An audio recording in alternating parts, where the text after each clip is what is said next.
for sale and for demo today is this really, really lovely and great sounding 1974 Gibson ES-335. Lovely cherry finish. Pictures are out there in the sunlight. I don't think they really do justice to the smoothness and beauty of the grain out there. Bright cherry color, really, really nice. So this is a Norland era 335, but it's early in the Norland era.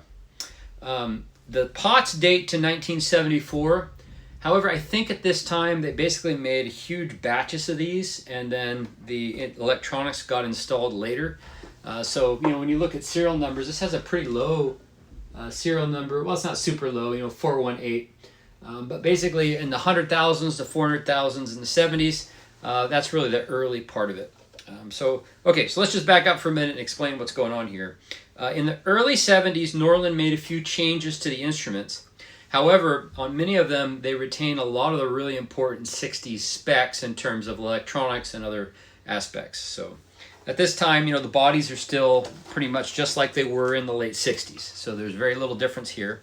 One change is that there's just a little more routing under here to make the electronics and the pickups in that whole area more accessible. The nice thing about that is it makes them really light. I think this one's about 7.8 pounds. It's super light. It almost feels like a semi-hollow body, which it's not. There's the maple block going down the middle, but it's just really super light and nice on the shoulders. Another thing is it's got the late 60s patent number sticker pickups in it. So around 74, they had used up the pre-existing stock of pickups because Gibson made their pickups in big batches and then slowly used them up over the years. And so this still has leftover late 60s stock. So in this wiring harness with the right values for the pots and everything with these pickups, you're really getting the guts of a 1960s Gibson guitar. That's when they were made, and it all carries over. So these are those really cool patent number sticker pickups. So you still have the trapeze tailpiece, the ABR bridge, all that 60 spec, the neck too, fretboard and all that on the front.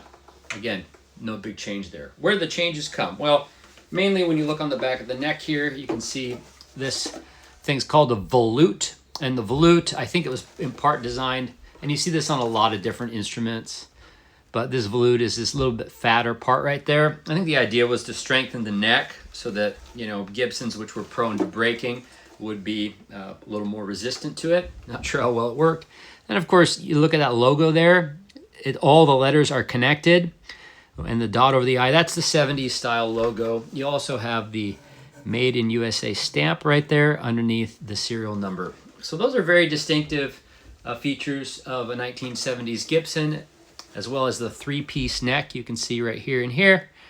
There's 3 pieces of wood, and then there's the wings on the outside. So those are the changes, but it's still very much a late 60s spec, and these are going to be a little bit more affordable because of that.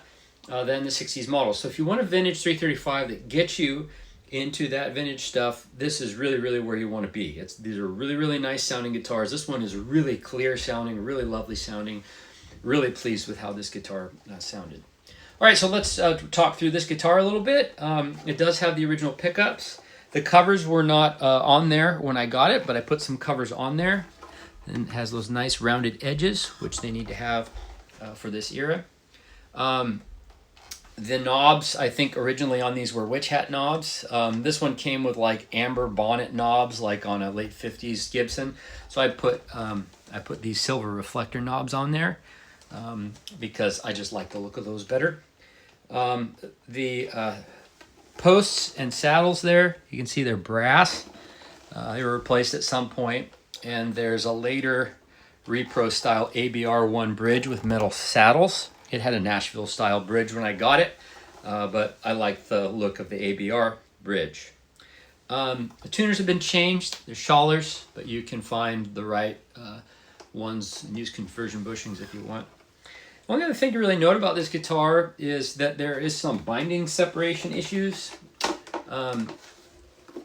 So right here on the back of the guitar, you can see this little gap between the binding and the back. And then something similar right there. Okay, it's just that as the binding shrinks, it separates from the body. That can be fixed. You just need to have a luthier kind of reconnect it all if you want. But honestly, it's more trouble than it's worth. You don't see it. It's on the back. Nothing to write home about so much, but full disclosure, I want to show you exactly what you're getting. But anyway, if you're looking for a really great vintage 335, I have this priced on my website, which is the best place for you to buy this, at $4,500, which is about half of what you'd pay for a late 60s example. So I think that's a good deal, good price, especially given where it's at. One benefit of buying on the website, at least at checkout, is you don't get charged sales tax, because I'm small enough to be under the threshold for charging sales tax. You need to be aware of the use tax laws in your state, but that's on you to work out. I don't charge the sales tax there. I can ship this worldwide.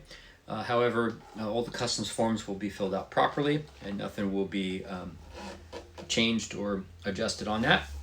But yeah, it's a really solid player, great sounding instrument. There's not really any fret wear. Frets have a lot of height.